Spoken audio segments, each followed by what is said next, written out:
Bloomberg News recently reported that the F-35 Joint Strike Fighter program is 7 years behind schedule and more than 70% over budget, partially due to a range of problems with components of the plane, from bulkhead cracks to software delays. Palantir's analytical tools can help improve understanding and oversight of this key defense program by allowing analysts to examine these areas of concern more closely. The F-35 is intended to be a state-of-the-art fifth-generation fighter. Palantir analysts imported open-source procurement data and media reports concerning over 430 of the plane's complex systems and components. They also loaded information about failure events during production and testing over the lifetime of the JSF program. Focusing on the most recent failure events, we see two interesting occurrences in early February 2013. One problem component, the canopy, is not connected to any other failure events, but the second one, the helmet-mounted display, or HMD system, is connected to 5 other failure events over the course of its development.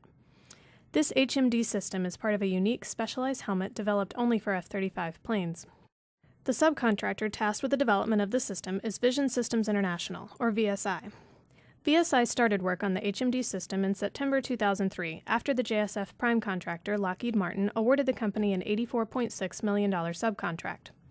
Costs rose as additional contracts were awarded for work on the helmet system.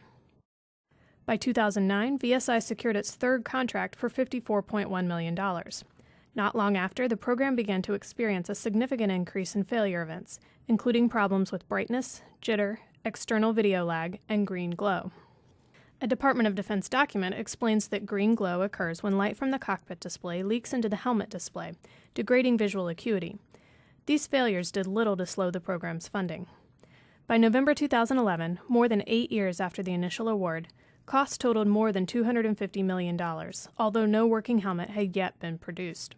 Analysts also found that BAE Systems was awarded a contract in 2004 to develop an alternate helmet system alongside VSI.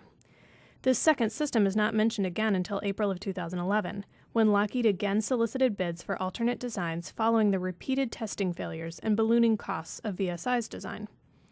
Now, cash was flowing to the development of 2 separate helmets at the same time, which continues to the present day. This is just one example of how cost overruns and delays occur in the JSF program.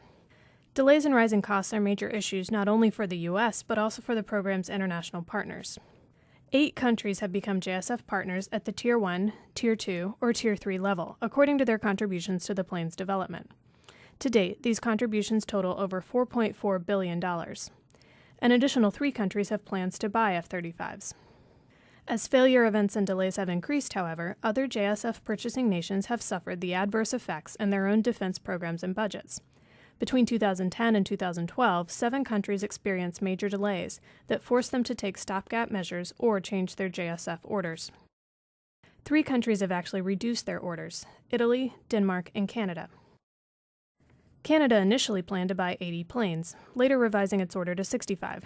After an April 2012 report from the Auditor General of Canada, which detailed the mishandling of the program, Canada ordered an immediate halt to all JSF funding. Canada may now never buy a single F-35, resulting in an overall loss to the program of at least $8.7 billion. Many countries, however, have not changed their orders despite increasing costs and internal criticism. One issue is that partner countries worry that canceling or reducing their F-35 orders would damage economic and employment prospects for their own companies, which have been awarded JSF contracts. In Australia, for example, companies like Quickstep have benefited from large, long-term JSF contracts. Even here, however, the delays are taking their toll. In 2011, at least one Australian company, Production Parts, went bankrupt in the absence of actual JSF work, after making a significant upfront investment for its contract. The delays experienced by JSF partner countries are the effect of a number of factors. We have investigated F-35 failure events, the ensuing delays and cost increases, and the ramifications of these issues for the JSF's international partners. This kind of investigation could allow the managers of the JSF program to continue improving the JSF production and testing process. At least 9 other countries have expressed interest in buying the F-35 at various times, most recently Spain and South Korea. Continuing to improve the JSF program by clearly identifying problem areas would aid current JSF partners and help to cement new partnerships going forward.